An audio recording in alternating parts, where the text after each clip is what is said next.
The KDKA Sports Desk is brought to you by Xfinity. All right, at the Sports Desk tonight, another thing we want to talk about is that Robert Morris at their new UPMC Event Center played a team that was really good from Central Michigan. No, Antonio Brown was not there. Are you sure? Well, I think so. Don't be just saying these things. But I don't think he showed up, even though he went back. Didn't he go back to school there to get his degree or something? I don't think that lasted very long, did it? I don't know. I'm not putting these things out there, Bob, but I don't know. I don't know either, but I'm just asking you because you know everything. Anyway, Robert Morris trailed by 11. They came back and won that game tonight. We're going to show you highlights at 11 o'clock. So Andy Toole's team with a big win against the second leading offensive team in the NCAA this season. That's a nice win for them at their new facility. All right, 412-575-2600 is the number to call. We want to get your thoughts on the Jets, Steelers, Penguins, whatever you want to talk about is fine by us. Let's go out to Dave in Pleasant Hills. Hello, Dave. Thanks for taking my call. A couple of observations. Sure. I feel Hodges needs better field management. There were times in the second half, now I know he's not a running quarterback, but rather than try and force into double coverage, there was a lot of open field in front of him. He could have run for positive yardage, maybe even a couple of first downs. Yeah, he's more equipped to do that, I think, Mason Rudolph. But he's not a speedster either. He has to pick his places, carefully. But at the same time, in last week's game, I think Mike Tomlin made a good point today as well, saying that the running backs, many of them didn't pick up blitz pickups. And when you don't do that against a team that surprised you with blitzes, which they did, all of a sudden you're running left or right, and you're not in a position to make plays, and I think that was part of the problem. Yeah, I don't think you can overstate the degree to which, the Steelers are going to experience mistakes on offense just by the sheer number of people that are running in and out of the lineup.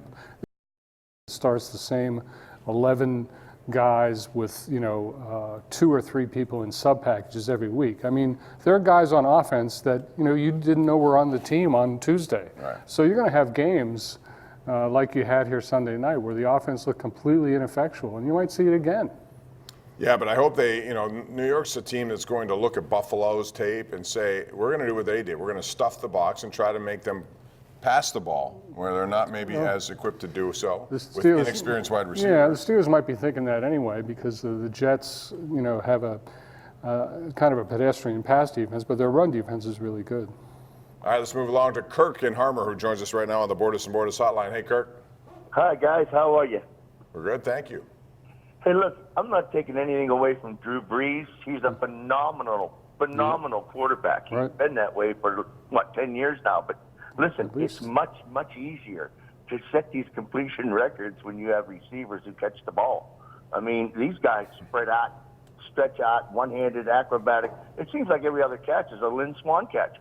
So when you have that occurring, this past week, Buffalo Steelers played, 5 drop passes? You can't have that during a game. Well, but look, they have a lot of injuries. They have inexperienced guys. They have a lot of problems in that regard. They had to get rid of Tevin Jones, who dropped 2 this past week. Michael Thomas is really good. He's one of the best in the game. So I think you're going to throw to him, you're going to have success. But that makes it sound like Drew Brees is off the mark and the guys are bailing him out. I didn't see that. No, I don't see that. But I think, if your point is that it's hard to compare somebody like Drew Brees to somebody like Terry Bradshaw, I think that's completely legitimate. There's a different kind of receiver, a different kind of offense, a different kind of catching glove in the game today that was not there. Catching glove, Fred Miletikoff, stick 'em, all these different things. Yeah, but Fred did not wear gloves. No, these gloves are good. I mean, I asked in the Steelers locker room last year for some of their receivers to show me their gloves, and that's really a miracle of contact paper and. You'd have a hard time dropping a ball wearing that glove. You do. Ernest in Monroeville is next right here on the Ireland Contracting Nightly Sports Call, powered by FanDuel Sportsbook. Go ahead, Ernest. Hey, Bob. How you both doing? Nice talking to you. You too. You too. Hey, Doc. A couple of his passes, he might have gotten them in there with Cleveland, but you're dealing, Buffalo's defense is a darn good defense. And I don't think his arm is strong enough to get some of those balls in there. And the first pick he threw, the ball was thrown behind him, and if he throws it towards you out of bounds or something like that, he might have it, but I don't think he has the arm strength to put that ball in. And the other one, he got picked off in the end zone. if he's looking down the middle of the field, he's got Washington running wide open. That's a tying touchdown. So, you know, it's a few things. I just don't think that he's. I still would go right back to Mason Rudolph. That's something I think it is, because I don't think Hodges got the arm to put. Well, he doesn't. In. And that was one of the things, Ernest, that held him back from being drafted, Gene. And we saw that on display, I think. Yeah, I mean, you know, these are good observations. I mean, Duck Hodges was not drafted for good reasons. Mason Rudolph was a third round pick? Yes. For the reason that he has a stronger arm. I mean, these things are evident. I think, if anything, Hodges has shown that he has a stronger arm than people think. But it's not Mason Rudolph's arm, and it's certainly not Ben Roethlisberger's arm. You have to, you know, kind of get used to that, not seeing Ben in there. When he's out of there and you have weaker armed, way more inexperienced people in there, you're going to see a different game. Yeah, and you know the thing is, defenses know that too, so they can cheat a little bit. Absolutely. They don't have to worry necessarily about the big deep ball, although he's tried to throw it. But what happens is he throws it up, and you can tell it kind of floats up there a little too longer. Absolutely, they can do things with their coverages. Right. They can take more chances disguising their coverages, which you cannot do against Ben. Next destination is Robinson. Alicia on the line. Hey, Alicia. Hi, I would like to talk about the punter, Jordan Berry. Mm-hmm. I just want to get your thoughts on it, because everybody's down on Duck for the game on Sunday night, but I don't think he did a very good job. Gene, he did? Yeah, that's right. He did not have a good night, and he's had, you know, he's been pretty inconsistent for most of the past 2 seasons, I would say. But yeah, generally the thing with Jordan Berry is, if you need a big punt, he can generally get it for you. But more recently, and especially on Sunday night, there were a couple times where the Steelers really needed a good punt, and he did not come up with it. That one with 22 yards was one of the most weird punts I've ever seen, because it was dangerously close to being touched by accidentally a Buffalo Bill who had no idea the ball was only 22 yards away. That could have been catastrophic for them. But I think overall this season was a good year for him based on last year. The last 2 games have not been good. Yeah, and Sunday night was not the best night to be outdoors, let alone out there punting. All right, Mike from Squirrel Hill is on the line right now. Mike, thank you for joining us. How are you?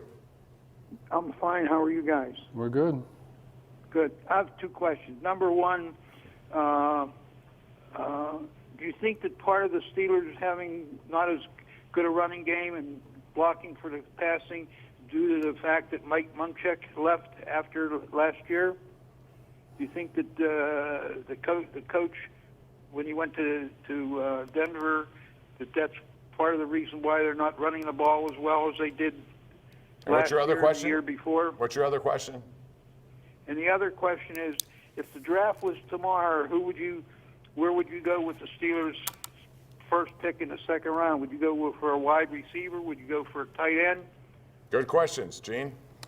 Well, the first one, I think Mike Munchak was a great coach, but Sean Surratt, who was his assistant on the offensive line, had been here for some time. I don't think that's the reason for the inconsistencies in the running game. I think that's more because of injuries and lack of commitment to it.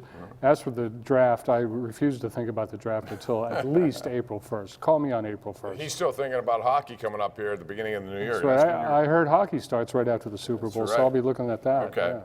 No, listen, tight end is a needed position. Whether or not you're going to spend a second-round pick, which would be their highest pick this year, I don't know. They have other things they have to worry about as well. And Sean Surratt's been around for a long time. He's watched what's gone on here. I also like to always think, instead of putting all the blame on coaches, I mean, players have to step up too. They've been coached over the years. I don't think you can just forget everything you've coached. So we're due for a break. We'll take it. Come back with more of your calls. It's 412-575-2600. Join us right here on Pittsburgh CW.